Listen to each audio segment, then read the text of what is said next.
사건의 출발은 대선 자금을 위한 공직자의 부당한 사모펀드 의혹으로 출발했습니다. 조국구에서의 사모펀드 관련 부분은 모두 무죄가 났고 별건 수사로 달랑 동양제 표창장으로 엄마는 징역 4년, 아버지는 교수직 파면, 딸은 입학 취소가 된 것입니다. 왜냐하면 그쪽에서는 조국을 대신해서 목표를 하겠다는 사람들이 많이 나타났어요. 그래서 유은혜 장관도 그랬고 그런 사람들이 저한테 고통을 많이 줬습니다. 그런데 저는 아직까지 윤석열 대통령도 뵙지 못했습니다. 윤석열 검찰총장과 같이 밥을 먹었다. 윤 총장과 더불어 문재인 대통령과 조국 법무부 장관 후보자를 상대로 싸우고 있다. 정경심 동양대 교수의 재판에 증인으로 나온 최성해 전 동양대 총장의 조카 A씨는 최 전 총장이 지난해 8월에서 9월 사이 이렇게 말했다고 밝혔습니다. 저도 피했고 그분도 피했습니다.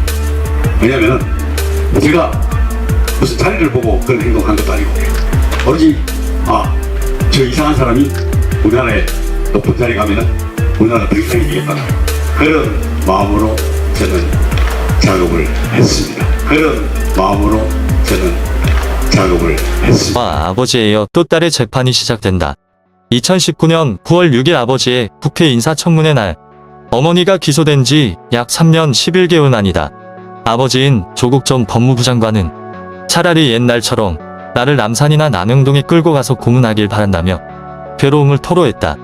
검찰이 8월 10일 조 전 장관의 딸 조민 씨를 불구속 기소했다.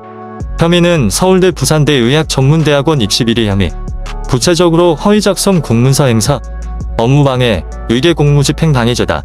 기소의 가장 큰 근거는 어머니 정경심 전 동양대 교수의 대법원 확정 판결이다. 같은 혐의로 재판에 넘겨진 정 전 교수는 2022년 1월 징역 4년의 확정 판결을 받아 현재 복역 중인데 검찰의 공소장과 법원 판결문에는 조 씨가 공범으로 되어 있다.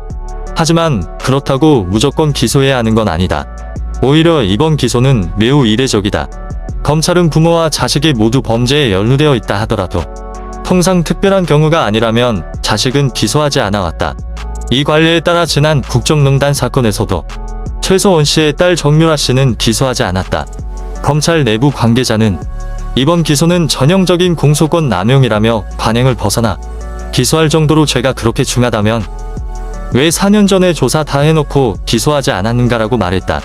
그는 그때나 지금이나 무슨 사정 변경이 있는가라며 그때는 안 하다가 지금 와서 기소하는 것은 사건을 가지고 장난치는 것으로 비칠 수밖에 없다. 법치주의 국가에서 법을 이렇게 운영하면 안 된다라고 비판했다. 검찰 내부에서도 전형적인 공소권 남용.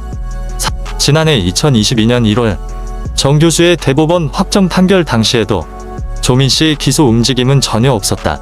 하지만 올해 들어 보수 진영을 중심으로 기소 목소리가 나오기 시작했다. 지난 2월 조 씨가 유튜브 방송 김어준의 겸손은 힘들다 뉴스공장에 출연하자 진중권 광운대 특임 교수는 자신의 SNS에 떳떳하다고 하는 게 황당하다. 검찰이 선처한 것이라며 조 씨는 기소되어야 한다고 적었다. 6월 들어서는 일부 보수 언론에서 조 씨의 공소시효가 오는 8월로 종료된다는 보도가 나오기 시작했다. 검찰은 최근 조민 씨 기소 여부 판단에 공범의 입장도 중요하다고 강조한 바 있다. 항소심 진행 중인 아버지 조 전 장관이 혐의를 인정하지 않기 때문에 딸을 기소하는 것이라고 해석할 수 있다. 현재 검찰 분위기라면 아들도 기소 가능성이 있다. 조 전 장관 가족 4명이 모두 기소되는 것이다. 말 그대로 법률에 의한 멸문지화다. 또 2012년 동양대에서 카페와 식당을 운영할 당시 정 교수의 자녀들이 동양대에서 봉사활동하는 것을 봤다고 증언했습니다. 자녀들이 봉사활동을 하지 않고 표창장을 받았다는 검찰의 공소사실과는 배치되는 내용입니다.